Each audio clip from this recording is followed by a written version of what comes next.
नमस्कार शेतकरी मित्रांनो, बघा आता 2 वर्षापासून आपण ज्या गोष्टीची वाट पाहत आहोत त्या म्हणजे पोखरा योजना, नानाजी देशमुख आहे की नाही, कृषी संजीवनी योजना ही काय झालेली आहे, आता चालू झालेली आहे.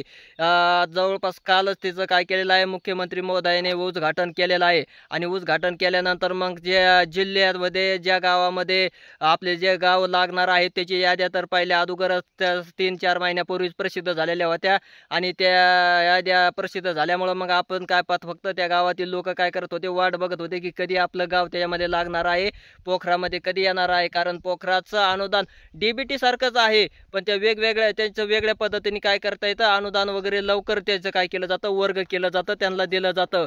त्यामध्ये मग बऱ्याच स्कीम आहेत. तुमचं स्प्रिंकलर असेल त्याचंही घेऊ शकता. कारण असंच डीबीटी थ्रू स्प्रिंकलर घेतल्यानंतर 1.5 वर्षे 2 वर्षे कधी कधी काय करत होतं, सबसिडीला लागत होतं. पण आता पोखरा योजनामध्ये काय होतं, लवकरात लवकर काय होतं, आपल्या अनुदानाचा प्रश्न निकाली लागतो.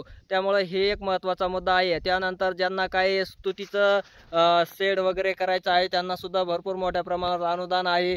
1 एकरापर्यंत तुती लावता येते. त्याच्यानंतर तुम्ही तुती लावल्यानंतर त्यालाच परत ठिबकचं हे त्या ॲड करायचं, तेही दाखायचं. त्यातूनही आता मला काय होणार आहे, अनुदान मिळणार आहे. ज्यांनी तुतीचं करायचं असेल त्यांनी ठिबकचंही त्यातच 1 एकराचा दाखवायचं आहे प्लॅन्ट. आणि त्यानंतर शेडचंही दाखवायचं आहे. त्यातून तुम्हाला काय करणार आहे, तात्काळ अनुदान म्हणजे बांधलं की तुम्हाला काही दिवसात अनुदान तुमच्या खात्यावर पडतं. त्यानंतर फळबाग वगैरे आहेत. अशा विविध प्रकारच्या शासनाच्या योजना शासन काय करत आहे, राबवत आहे. आणि ते शेतकऱ्यासाठी राबवत आहे. मग तुम्ही काय करायचं आहे, आपल्या महाडीबीटी पोर्टलवर जाऊन काय करायचं आहे, चेक करायचं आहे. नाहीतरी आपल्या डिस्क्रिप्शनमध्ये, व्हिडिओच्या डिस्क्रिप्शनमध्ये लिंक दिलेली आहे, तिथं जाऊन तुम्ही तुमचा आधार नंबर टाका. त्यानंतर आधार नंबर नसेल तर फार्मर ID वगैरे टाका. त्यानंतर OTP येईल तुम्हाला. OTP आल्यानंतर तुम्हाला काय करावं लागते, प्रोफाईल पूर्ण करावी लागते, भरावी लागते. प्रोफाईल मराठीमधूनच आहे. तुमचा पत्ता वगैरे टाकायचा, तुमचं गाव वगैरे हे सर्व काही त्याच्यामध्ये डिटेल भरावी लागते. आणि भरल्यानंतर मग तुम्हाला ते सगळं काही प्रोफाईल पूर्ण केल्यानंतर मग त्या डाव्या साईडला एक 3 डॉट येते, तर 3 रेषा त्याच्यावर क्लिक करून मग तुम्ही काय करू शकतात, तुम्हाला ऑप्शन येते, डॅशबोर्ड येतो, अर्ज करा येतो, तुम्ही घेतलेलं अनुदान, पात्र झालेले अनुदानास, असं सर्व काही त्याच्यामध्ये ऑप्शन आहे. तर तुम्ही ते काय करू शकतात, बघू शकतात. आणि त्या पद्धतीने तुम्ही काय करू शकता, ज्यांना ठिबक करायचं असेल, ज्यांना बाकी काही भरपूर मोठ्या प्रमाणावर काही कोणाला अवजारे घ्यायची असतील, ट्रॅक्टर असेल,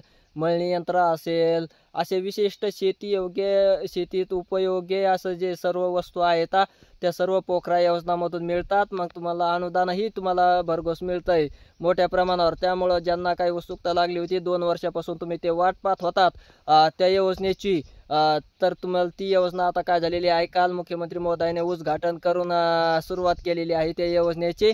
तुम्ही त्या योजनेचा काय करू शकता, फायदा घेऊ शकता. कारण महाडीबीटी थ्रू थोडासा टाईम लागत होता येण्यास, पण आता काय झालेलं आहे, पोखरा योजना बरेच गाव काय झालेले आहेत जिल्ह्यामध्ये. महाराष्ट्रामधून बरेच जिल्हेही त्यामध्ये, जिल्ह्यातून गावही निवडण्यात आलेले आहेत. मग तुम्ही काय करायचं आहे, ज्यांना पाईप वगैरे घ्यायचे आहे सबसिडीवर, त्यांनी सुद्धा काय करायचं आहे, ती एक चांगली योजना आहे. पोखरामधून तुम्ही काय करू शकता, लांबणीची 100-200 पाईपाची पाईपलाईन करण्यासाठीही मोठ्या प्रमाणावर सबसिडी आहे, तेही करू शकता. दुसऱ्या गोष्टी आणखीन ट्रॅक्टर, मळणी यंत्र असेल, कुणाला काही मोठमोठाले हार्वेस्टर सुद्धा आहेत, ट्रॅक्टरवर चालणारे मळणी यंत्र आहेत, बैलचलित आहेत, मनुष्यचलित आहेत, कुट्टी मशीन आहे. बघा, कुट्टी मशीन सुद्धा त्याच्यामध्ये 20,000 रुपये सबसिडी आहे. मला वाटतं 22-23 हजारापर्यंत ती बसते. मग 20,000 सबसिडी येते, आपले 2-3 हजार स्वतःचे जातात. ती एक चांगली योजना आहे, तुम्ही ती शेतकरी तुम्ही घेऊ शकतात.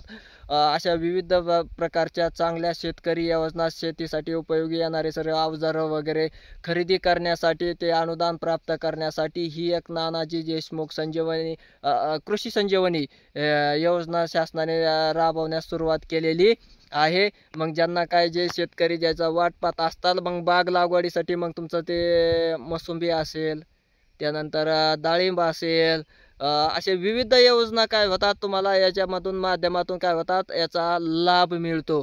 आणि मग तुम्ही काय करायचं आहे, त्याचा लाभ घ्यायचा आहे. कारण महाडीबीटी थ्रू तुम्हाला पहिल्यांदा बाग लावण्यासाठी खूप अडचणी येत होत्या, लवकर ते व्यवस्थित जमत नव्हतं, लागत नव्हत्या, मॅसेज पडत नव्हता. आणि त्यामुळं मग आता तुम्ही काय करू शकतात, या पोखरा योजनेमध्ये तात्काळ तुम्ही मागल त्याला ती जी योजना पाहिजे ती भेटते तुम्हाला. आणि त्यामुळं मग तुम्ही बाग असेल, तुमची मोसंबी असेल, कोणतंही असू द्या, त्यातून तुम्ही काय करू शकतात, घेऊ शकतात. त्याचं अनुदान वगैरे पण चांगलं आहे, तुम्हाला डायरेक्ट तुमच्या खात्यामध्ये जमा होत आहे आणि लवकरही येत आहे. मग तुम्ही कोणत्याही योजनेचा तुम्ही काय करू शकतात, लाभ घेऊ शकतात. लाभ घेण्यासाठी आपल्या व्हिडिओच्या डिस्क्रिप्शनमध्ये एक आपण लिंक दिलेली आहे ती, आणि मग त्या व्हिडिओच्या डिस्क्रिप्शनमध्ये लिंक दिलेली आहे ती काय करायची आहे, लिंकवर जाऊन तुम्ही काय करायचं आहे, तुमचा आधार नंबर किंवा मग फार्मर ID टाकून OTP काय करायचा, व्हेरीफाय करायचा आहे. पूर्ण डिटेल दिसेल तुम्हाला त्याची. OTP व्हेरीफाय झाल्यानंतर पूर्ण डिटेल दिसेल. मग तुमचा पत्ता वगैरे तुम्ही तिथं जनरेट करायचा आहे, तिथं टाकायचं आहे. तुमच्या हिशोबाने तुम्ही तुमचं गाव वगैरे, पत्ता, पिनकोड निवडायचा आहे. प्रोफाईल आणखीन पुढं भरायची आहे, पुढं भरून सबमिट करायचं आहे. सबमिट केल्यानंतर परत मग 10 डॉटवर जायचं आहे डाव्या हाताच्या, तिथून मग तुम्ही ते तुमचं सगळं डॅशबोर्ड वगैरे दिसेल तुम्हाला, ते सगळं काही कळणारच आहे. आणि त्या पद्धतीने तुम्हाला ज्या योजना पाहिजे आहे त्या योजनाची ही यादी येते. अर्ज करा, ह्या घटकावर गेल्यानंतर योजनाची यादी येते.